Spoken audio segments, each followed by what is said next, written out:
یہ تھے اکرامُ الحق نور عالم، اور اس لسٹ کی آخری خطیب، آخری طلبہ سلمان خان رضا الحق کو میں شیخ کے ساتھ دعوت دیتا ہوں کہ سجدہ عشق ہو تو عبادت میں مزہ آتا ہے، سجدہ عشق ہو تو عبادت میں مزہ آتا ہے، خالی سجدوں میں تو دنیا ہی بسا کرتی ہے۔ لوگ کہتے ہیں کہ بس فرض ادا کرنا ہے، لوگ کہتے ہیں کہ بس فرض ادا کرنا ہے، ایسا لگتا ہے کہ کوئی فرض لیا ہو رب سے، ایسا لگتا ہے کہ کوئی فرض لیا ہو رب سے، تیرے سجدے کہیں تجھے کافر نہ کر دے اے اقبال، تیرے سجدے کہیں تجھے کافر نہ کر دے اے اقبال، تو جھوٹ اللہ ہے اور سست کرنا ہے۔ یہ جناب سلمان خان رضا الحق۔ اب برابر تھوڑا سا دو چلی تھوڑا سا السلام علیکم ورحمۃ اللہ وبرکاتہ۔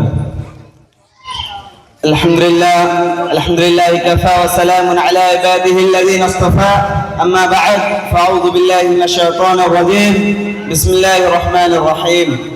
يثبت الله الذين آمنوا بالقول الثابت في الحیاة الدنیا۔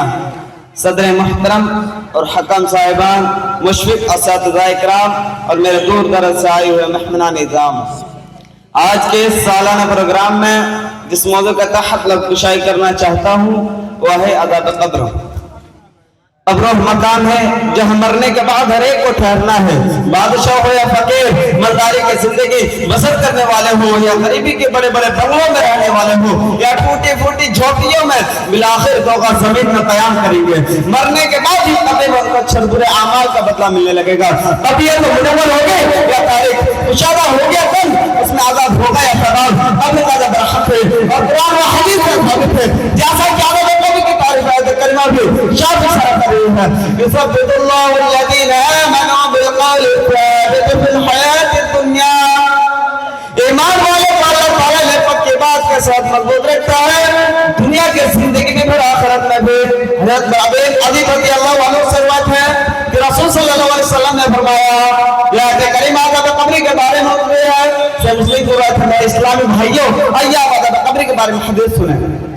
حضرت عائشہ رضی اللہ عنہ کے پاس ایک یہودی عورت آئے، اس نے عذاب قبر کا ذکر چھیڑ دیا اور کہا کہ اللہ تجھ کو عذاب قبر سے محفوظ رکھے۔ اس پر عائشہ رضی اللہ عنہ نے رسول صلی اللہ علیہ وسلم سے عذاب قبر کے بارے میں دریافت کیا۔ آپ صلی اللہ علیہ وسلم نے اس کا جواب دیا کہ ہاں عذاب قبر برحق ہے۔ حضرت عائشہ کہتی ہے کہ اس کے بعد میں نے دفاع کیا، نماز میں برابر عذاب قبر سے معافی مانگتے تھے۔ صحیح بخاری کی روایت ہے، حضرت عبداللہ بن عباس رضی اللہ عنہ فرماتے ہیں کہ نبی صلی اللہ علیہ وسلم مدینہ مکہ کے بازار سے گزر کر اپنے دو لوگوں کی آواز سنی جن کو قبر میں عذاب ہو رہا تھا۔ آپ صلی اللہ علیہ وسلم نے فرمایا ان پر عذاب ہو رہا ہے لیکن کسی بڑے گناہ کی وجہ سے نہیں، ان میں سے ایک کو پیشاب کے چولہے سے بچنا نہیں تھا اور دوسرا چغلخوری کرتا تھا۔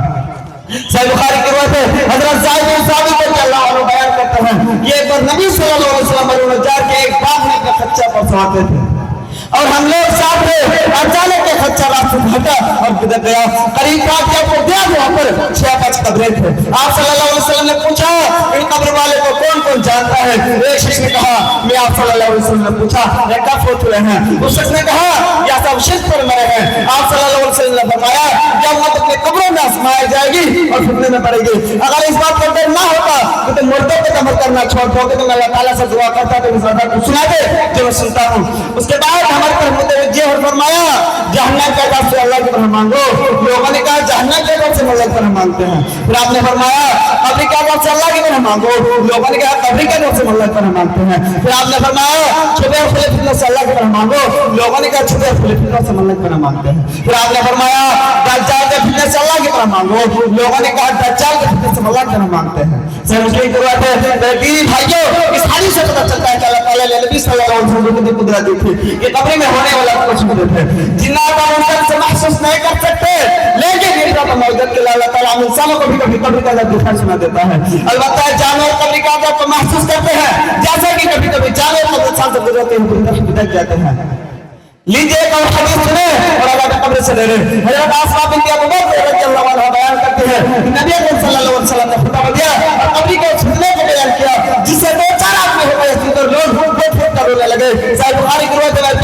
کرو. ان تمام حدیث سے پتہ چلتا ہے کہ قبر کا عذاب حق ہے اور ہر کسی کو اپنے اپنے اعمال کی بدولت قبر میں عذاب ہوگا. اس طرح اگر کسی کی لاکھوں سمندر میں ڈال دی جائے, جلا کر راکھ ہوا میں بکھیر دی جائے, الحمد للہ ان کو بھی اکٹھا کر کے تیرے باپ دی. یہی سب میں تقریر ختم کرنا چاہتا ہوں. آخر میں اللہ تعالیٰ سے دعا ہے کہ ہم سب کو عذاب قبر سے بچائے اور زیادہ سے زیادہ نیکی اور اعمال کرنے کی توفیق دے.